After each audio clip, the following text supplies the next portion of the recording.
يوم ننكبان يوم متى كان أبو سودا دبده كوميونيتين دياسبورا كيسا جرتو كندا أستراليا نرويج جرتو ومن نكوني كريس الرأي قد راكون أكنت أدو كيس ديماني أرجيتي كورانا مي كأجيه مأجيه فمي أرجيتي أكنت تركين وفي إبسطا جراني نمني بيالا جرو كوني مي دوغام لولو كيسا كيري دوغام ربي كنا نمني كوني أمة أورومو دوما جرو كنا في UN ناتي جرو أوكي أمة عرباتي وابوا تكديبي كنو فين دنداني UN الله كن نجرو بيا كن نجرو كنتي كوميونيتي أورومو مالفين labsa godhuu fi hin dandeenye maaliifin xalahaa barreessuu hin dandeenye mee waan kana dhugama jiru beeka amma gidee garii olaaltu waan mubaarak hojjetu kana olaaltu Oromoo ofii of si jibbisite nam tokkichi beektaa Oromoo hundaaf bu'aa buusuu hin danda'u namni kun yoo lafa dha'e namni isa argitee lafa dha'ee miidhamee yookaan waa ta'ee jedhe bakka Oromoon kaayiroo keessa jirtullee akkasumatti lafa dhoofti jecha amma gumna ofii fiigaa jira garan utaalaa jira garuu gahaa miti. maafin warri diaspora jiru kun maa callisa mee waan kana atillee dhugama rabbi haa dhageeffatanii as keessa jiranii jechoota amma irratti dabarsiisantu pointiidha warra argitee reediyoo adda addaa miidiyaa adda addaa qonnamaa jettuun suni hin dhagan OMN illee dhagaa jira ABC'n afaan Oromollee dhagaa jira miidiyaan adda hundi dhagaa jiran maaf haga namni dhumuu ta'anii ilaalanii guyyaa kaanii gabbanii iyyuun isaan barbaachisa lubbuu namaa baraaruun hin barbaachisu obboleessi kiyya dhugama rabbi yoo dubban kana qaban rakkoon kana namni keenya wal dhagihee أنا مدران وانجي ماتي كنا أنا سوتوري أجندة نوجد أبى شو كبا كم بيجان أجندة تو كبا أمة كنا برارو أما كذي أبيين كي قديبي كنا جود أنا لا ونني رد بجات ورث كانوا ملو لوكا دارال ويا درار رغازة لما كنا نجلا بويتين دو بجات ور مبينس كوبا كبا مبين لفانكيني بما كنا دباري بتي دو بجات ور غرو نوتي أسكيس إيبا غورون دندنيو يورا كنّي غندي جيرنّي حاجة دندنيو هوا سوالف فينّي كيسا community le yo umu dandenye umu ramale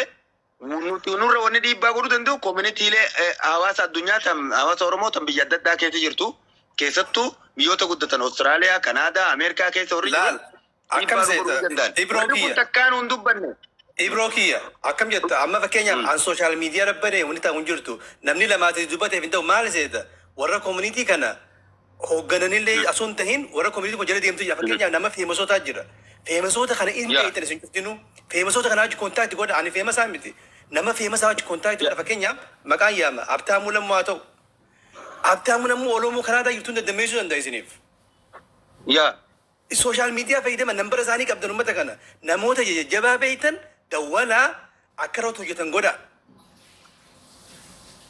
Haga sagaleen teenya dhagahamtutti waan kana nuti dubbachuu hin dhiifnu dhumaatiin teenyaas Irbo shataa yaada tokko karaa ittiin kenna nama akka diasporatti namni asii waa dubbata waa haasa'aa jira wanni isin dhaggabu lubbuu teessanillee baraaruu danda'u dhugaa dubbatuu fi UN'n mirga dhala namaa sabaa sablammoota argitee uummata dhumaa jiru warra argitee mirga namaa argitee hacuucu kana bira dhaabbatti UN'n abbaa fedhe biyya fedhetti haa ijaaramtu namni tokko dura dhaabbatee isii orguu hin danda'u. UN biyya Arabaa biyya argitee kaayiroo san keessa jiru yoo hacuuca hamaa kasin irratti geggeessan taate warra UN argitee qaama maskalii warra biyya adda addaa jiru kanatu jira warra biyya gurguddaa keessa jiru kana community'n itti aanu dubbisuu ni danda'a amma akka amma obboleessi kee jedhe asii bannullee beektaa amanii namni dhagaatuma jira as keessa jira namni hedduu jira hin callisan ni dhokatan Oromoo amala isaaniis hima ni dhokatanii gidee wanni bade boodarra dhufan osoo wanni sun hin taane dhokanii argitee UN ollaa isaaniitti waraqaa galchuu qabanii uummata Oromoo baqataa kaayiroo keessa jiru lubbuu baraaruu qabdanii UN achi dubbisnee deebii nuu kennutti hin jiran jedhanii argitee homan taaneen UN achi jiru san kompileen godhuu qaban argitee akkasuma fakkaata malee amma waan takka yaada tokko naa dhufe waan kana irratti wajjin hojjenna bareedaa na fakkaata UN bichallee son ta'in ministeera immigireeshinaati jira fakkeenyaaf Kanaadaa ministeera immigireeshinaa fa'aa dhaqanii Kanaadaan akka uummata kana daftee baraartu. Ameerikaa ministeera immigireeshinaa jira. Awurooppaas akkasumatti ministeera UN bichaasu UN illee miti amma fakkeenyaaf UN san eenyuun hoogganamti biyyaan hooggana Kanaadaa fa'aa hooggana Ameerikaa fa'aa hooggana UN san ajendaa baasuu danda'anii amma mootummaan Kanaadaa akka UN daftee isin gargaartu godhuu danda'a. Maaliif harka wal keessaa qaban isaan jirti harka garaa jalaa son ta'in harkuma dhugaa kana maaliif Kanaadaa fi UN hojii dalagan akka biituun wanti hojii hojii dalagiti Kanaadaan biroo gabbaatee isin baraaruu dandeessi yoo uummanni keenya agendaa isin godhe Ameerikaan biroo isin baraaruu dandeessi. Kanaafu biyyoota keessa jiru keessatti maybe akkamitti namoonni jajjabaan namoonni bebbeekamaan dabdaabbee astaghfirullah dabdaabbee sun ta'e waraqaa jechuu kiyya waraqaa barreessanii keenya yoo dubbataan dhiifama guddaa chaarjii lafatti galee jira. Email Chaarjii lafarra jira. Waa tokko nutti himinaa nutti dhaa. Waa tokko warri biyya lallukata waa tokko sinirraa dhagaan jiru nu. Yoo akka namaatti walii yaadna ta'e baqataa taatanii biyya baqaa keessa teessanii rakkoo hamaa bal'oo waan biyyaa isin baase beektu baqataa kanas rabbumatu dhamaasee jechuudha. Rabbumatu dhamaasee Oromoo kana dhamaasee dhama'ee biyya isaa keessaa rabbi isa baasee hireen kaan hidhamee du'ee maatiin irraa du'ee maal ta'e madaa baadhatee biyyaa ba'ee biyya namaa keessatti ajjeefamee lafarraa harkifamuun yoo isinitti dhaga'amee jennaan community jenna. Meerre community nu dubbisi.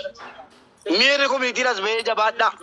Meerri hayyoonni kaleessa ummata Tigraay falmaa ture. Hadhaa ummata Oromoo biyya Kairoo keessatti dhumataa jiru. Kan gadi ba'ee dubbate.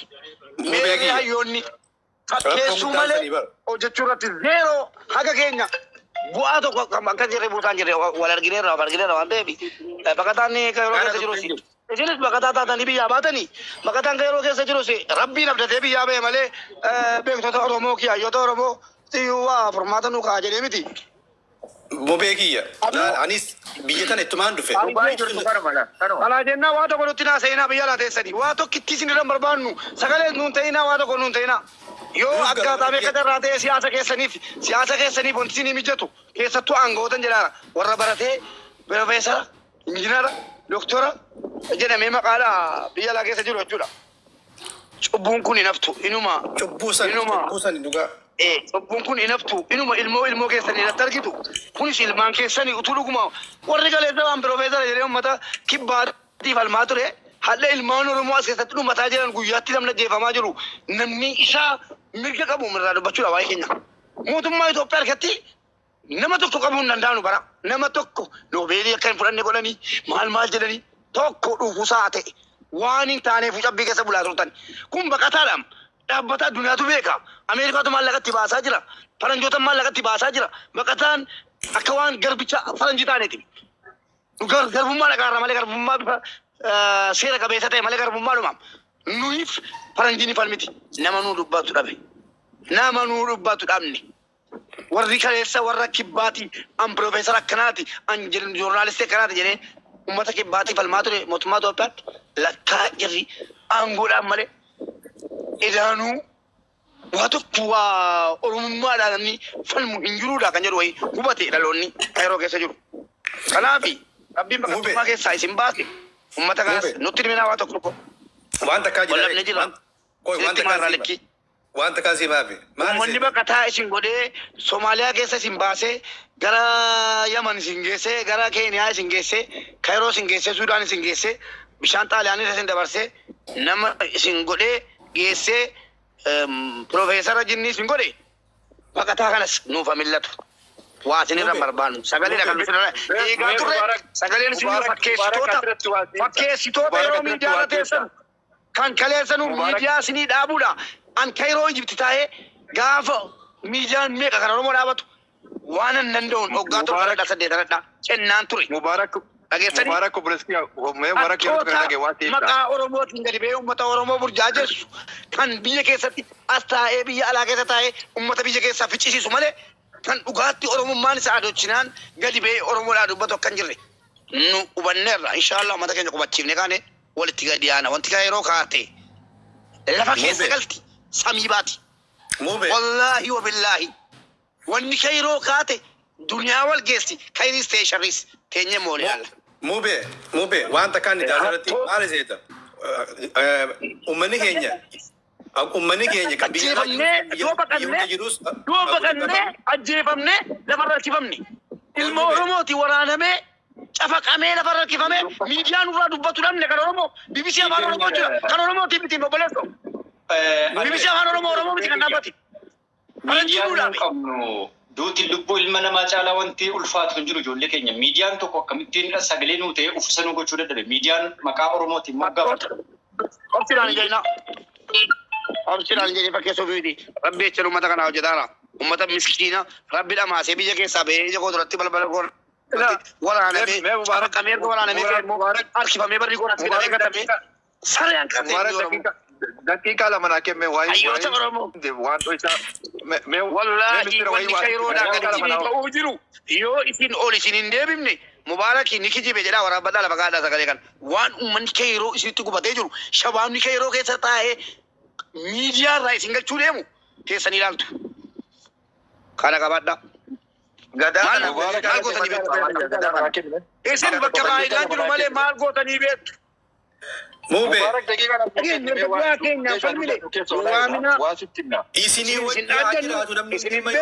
Isinii warra abaa Mubaarak hin geenne laal uummanni Oromoo hawaasni Oromoo akkuma achi waliin jirtan asiisi waliin jira amma warri nu komataa jirru warra maqaa miidiyaa fi warra maqaa koominitii komataa jira namni isin waliin jira Mubaarak nullee nu hubadhu.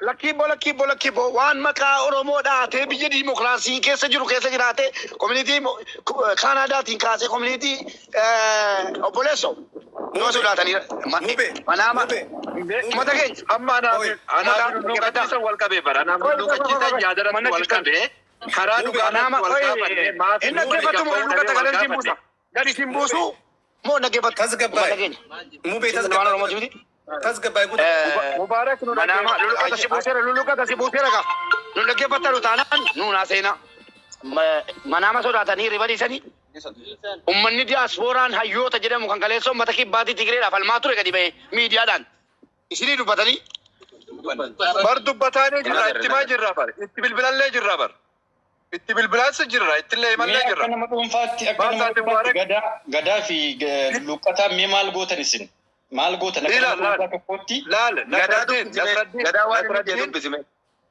Mees Nasraddiin akka gaarii walaa hubannu fakkeenya nu amma biyyaan baa jirru kana keessatti bakka amma diyaaspoora jiru kanatti nama tokko dubbisaa jirra waan jenneen illee ummanni kun dhumaa jira borummoo seenaa jalaan baatanii gadi baatanii dubbachuun keessanii nafu hiriira baanechuun keessanii nafu lubbuu namaa maaliif hin baraarree jechuullee wal gaafataa jirra nu amma lulluuqachiisaan dubbannaan dubbadde malee waan kan dubbatu hin barbaanneen namni rakkate dhugaadha obsa dhabuun ni mala ijoolleen ta'e Kaayiroo keessa rakkate amma Mubaarak bichaan agarsiisa afaan hin dubbatee laalla malee namni du'aaree gubatee jira.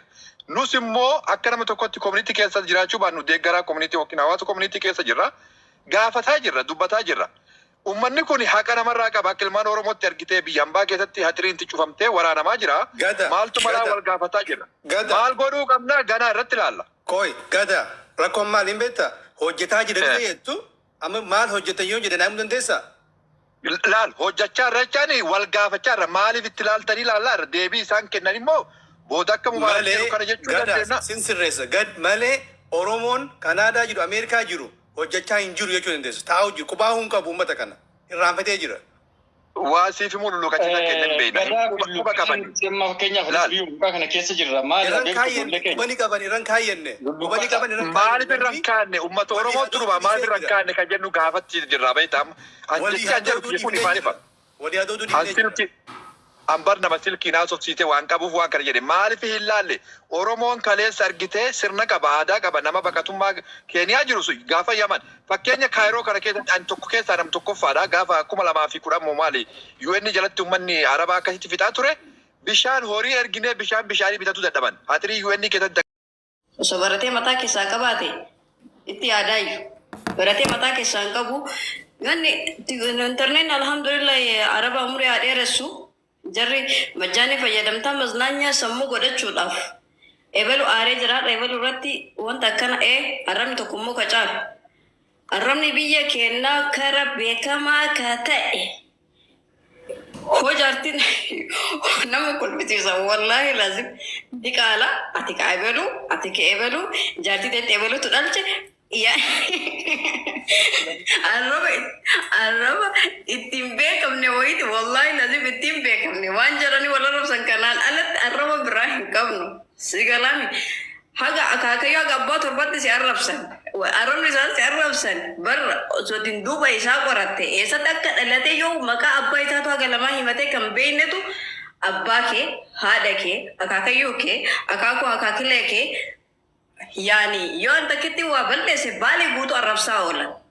Zambiin baalee barrabsite maayinan wajjin naasoo erga dhiirummaa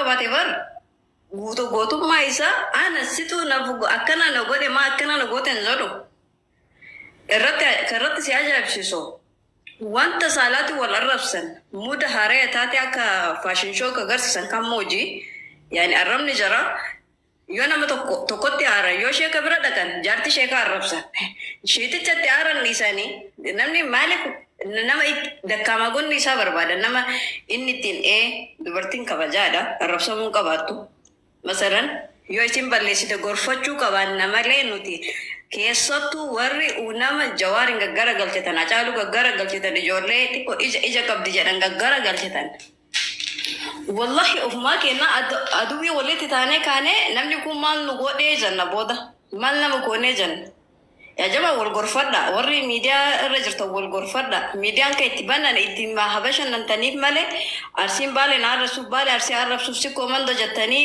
baare beerantu jettanii wala arrabsitaniif miti keessattuu warri haadha isin dhalte arrabsaa ooltan akka gowwaa arraba gowwaa tokko bichaa qabdan sanuu diqaala ati ka'ee baduuti. Naam. Gaafii isi gaafadha. Addunyaa kanarratti gaafa namni weellistoonni wayii yookaan iddoo kabajaa wayii bakka guddaa yookaan bakka yaa ta'u bakka du'aa haa ta'u guddaa wayiitti namni walitti dhufu namni nama kun nama gaariidha nama tokkoffaadha jedhamee bakka sanatti waamu argitee dhageette. Injur hatan nama seenaa barbaadde keessatti furadhu. Mee gaafii si gaafadha nama akkamiitu fakkeenyaaf duuti tokko yoo galte namni kabajaa qabu namni saba biratti hawaasa biratti dhageettii qabu duuti isaa akkamii oolmaan guyyaan suni bakki qabrii sun itti oolamu namoota akkamiitu achi wal ga'a namnummaan fakkeenyaaf miliyoonii tokko yoo wal ga'e nama 5 yookaan madarakii bira ka ga'u nama akkamii beekaa nama hayyuu nama biyyi qabu namni kana dhaaluu dhiisee gaddeebi'ee nama galabbatee nama arrabsaa oolee hayyummaa barbaada. Hayyummaa barbaada. Bara maznaanya sammuu wanti itti godhatu baay'eetu jira. Arraba fi sammuu keessattuu sin jedhee jira. Ati abbaa tokko yoo itti aarte laal beekaa keen tuqin jedha Oromoon. Beekaa kan keen tuqinii jedha. Wallaalaa kee gorfadhuu jedha. Si galaami. Beekaa kan kee hin gorfatta malee keessattuu amma dhiyoo tana ijoollee aadaa arsii uffatte babbareeda tokko jimmaa ijoollee aadaa jimmaa uffatte aadaa baalee uffatte mataa gaggara galchanii argaa ture. Si zambiin jarri gooteen beekan waan jarri irratti oolan asirra si jibbisiisaa iyyuu manzara ati uffata aadaa ijoollee shamarran akka uffatte mataa gaggara galchan jechaadha. Osoo oduu nasrii aalolii dura jechaadha taariifan akkas san dura. Nasrii aalolii ani sirlee hin beeku innis nan beeku anas maratti haasaa dhagaha malee yaani nama tokko yaa jamaa beekaa qabna wallahi alazim beekaa qabna alhamdulillahi bakka marattuu beekaa qabna laakiin nuti aadaa keenya osoo kabajjine osoo fi keenya dhuunfatti laalatime mucaa sakkaraamii tokkoon sakkaraamii haraqaamii hattuu tokkoon intala fuudhii yoo ati jettin akkam barbaadda jedhee gaafadhume intala salaattu sin jedha koofiin salaan si galaami wallahi alazim warri shamarran na dhagahu jirtan dhiifama intala mucaa sakkaraamii tokkoon yoo intala fuudhi jettu intala salaattuu sin jedha taadaba qabdu sin jedha maqaa hin qabne sin jedha ta manaa gadi hin baane sin jedha ta warra hin beekne sin jedha sifaata inni si himu osoo garte innus bakka san hin jiru innu haraqaamii dabartoo fi tufu bakka bula iyyuu hin beeku innu jechaadha sakkaraamiin maan sunu waan filatu laalime waan filatu as gabaabsee intala takka yoo intala akkam fuuta yaanni keenya fuudharratti akkamii ati jettu intala maqaa abbaan barbaadu salaateessi dura si gaafata beekumsa qabdii jedha si galaami sanyifiyyu yoo nuti of kabanya yoo nuti wal xiqqeessuu dhabaanne wal dhageeffanne haga wallaala keenyaatti walii bayansine ni jiraanna wallahi biyya jirru guututti keessatti iyyuu lee akka ati quufni sirriidha quufni naman tohatu umriin naman tohatu laakiin ati diiniin kan keessi tohata yoo haadha babbaa kee bira hin jiraanne namni si lolu si bira hin jiraan eeti beekaan ollaa kan kee jiru isheen ollaa kan kee jiru si tohata yoo ati sasaalfatte maal yaa jaran nuti amantaa qabna bakka feenetti illee ijoolleen hattan ijoolleen kiristaanaa fi islaama wal keessa guddatte illee wal morka xaraa uffannaa barnuti wal fakkaachuu jennee xaraa uffanna yaani haga badaa akkeessinu masalan nama fakkeenyaaf wayitiitiin maraattu tokko karatti agartu maraataadha namni maraattu namantuu ni booha wayitii awwaalan si galaami maraattuma karaa gubbaa agartu ka ulee qabatee nama tumu kana ni boohan si galee garaa nyaattii qaba akkasuma maraattu badaadha baga nurraa du'ee jedhan kun nufixaa tureeyyu turaanu akkasi biyya jamaa fakkeenya wanni fudhatan gaariidha. Yani keessattuu warri baataniitiin saalaan nama arrabsitan kuni keessattuu akka waan faashina ta'eeti kara kenna kana faa keessattuu kara kenna kana faa alhamdulillah rabbiin galanni hagoo faashina na fakkaate hiittaan kun yaa jamaa dhiifamaa galatoomaa haasaa isinitti dheeressi ani bakkuma tanatti xiqqoon aarsi yeroo baay'ee galatoomaa. Dhiifama foozii baalee waa takka bichaa naan osoo dubbiin fakkeenyaaf namni nama arrabsu namni nama galabbatee nama beeka Oromoo haa ta'u niitii namaa haa ta'u namni wayyoo nama sammiidhe namni sun miidiyaa kanarra bahee nama san galabbatee wayi taasa'u atiree nama baratee mirgaaf dirqama ka'een beeku. Miidhaan namni nama sanirra ga'u yookaan immoo faayidaan inni argatuuf kasaaraan inni argatu addaan baaftee beektaa himuu dandeetta bakka kana. Fakkeenyaaf foozii baalee tiktookii qabda. Tiktookii kee jalatti namoonni si hordofu namoota baay'ee ta'uu danda'a. Si galee garuu ani kun yoo simii ati ana garagalchitee faayidaan ati argattu bu'aan ati argattu kasaaraan ati argattu naa himuu dandeetta. Wanni ati si ani waan kasa yoo gasi garagalchaa waan kasaaru ni qaba sinki jibuuti ani waan kasaaru ni qaba simee bi maqaa si balleessee ka garaa kiyyaa geessee gubata aarisitti qabu guutuu bahee jira. Sigalami yanni kiyya wanni an kasaaru garuu an kabajaa maqaa baalee jedhoof jalaa qabu kana kasaaru. Sigalee ka keessaan ani abbaa kiyya dhaba haadha tiyya dhaba wanni ani kasaaru baay'ee tokkotu jira wanni ani ittiin miidhamu an si arrabse inshallah dandeetti qabadhe si arrabsa sa'aatii 24 mataa kiyya ciree of arrabsaa oole. Sigalami ani wanni ani dhuunfaa kiyyatti erga akkasii godhe ani kasaarutu jira. Ani maqaa baaleetiin awwal maqaa baaleetu mucayyoo baaleetu nama arrabse jedhanii afaan maqaan kiyya nama afaan nama guddaa jidduu seena. Sigalami ani tala nama guddaati. Maqaa san kasaaraa maqaa abbaa kiyyaa san tuqa dhaqee ani waa balleessituuni jecha ani si arrabsituuni dhaqee maqaa abbaa kiyyaa san tuqa obboleeyyan qaba. Sigalee shamarran xixiqqoo obboleeyyan xixiqqoo qaba kan manaa gadi baatee ganaa mana elementarii baratu jirtu kanneen maqaa balleessa wanni ani kasaaru baay'eedhaatiin agarree bar duuba kan kee yoo deebitee ilaaltu ani biyya arabaa jiraadheef taznaanneef zanaa jedhee fi wanno asi arrabsaa oole ana kasaaraa qaba. Maybe sin miidhu ani arrabsaa oole mataa gasi garagalchee guyyaa lama namni bunaan na dhugaa sadaffaa si dagata. Ana garuu namni baay'een sheeka biyyaa qaba sheeka na qaraasisee jira abbaa kiyyatu jira ardaa kiyyatu jira wala isheen na dhageeffata. Sigalami akka asirratti miidiyaa qubee lama qofa maqaa kiyya kaaheetiin shawwadu sanii miti sagalee kee kabee ku jira. Sigalee ana ahlii qaba an kabajaa warra kiyyaaf hoo hin qabaanne taate asaasama fiifuu kabajaa hin qabu. Sigaleen yoo ofii kiyyaaf kabajaa qabaadhe laa mucaan kun na miidhee jira. Sigarsiisa jedhee ofii kiyya kophaa dhiyeessee arrabsuu danda'a. Ani kophaa keessatti bilbilee dhukkeessa isaa kaasuu danda'a. Miidiyaa waan hin taaneen alatti. Sagalee natti deebisaa jira. Okay. Galatoon foozii baalee So akkasii galatooma sillee baay'ee si dinqisiifannaa yeroo hedduu waan gaarii dubbatta maashaallah rabbi sirraa jaalatu namni nama arrabsu inni kiiloon qabu namaa fi rabbiin biratti illee namni nama arrabsu kiiloon qabu si galee. Dhiisa maatii kanaaf nagaan oola irra buufu keessa buufiyan. Galatoon. Ayyee gashti itti fufi.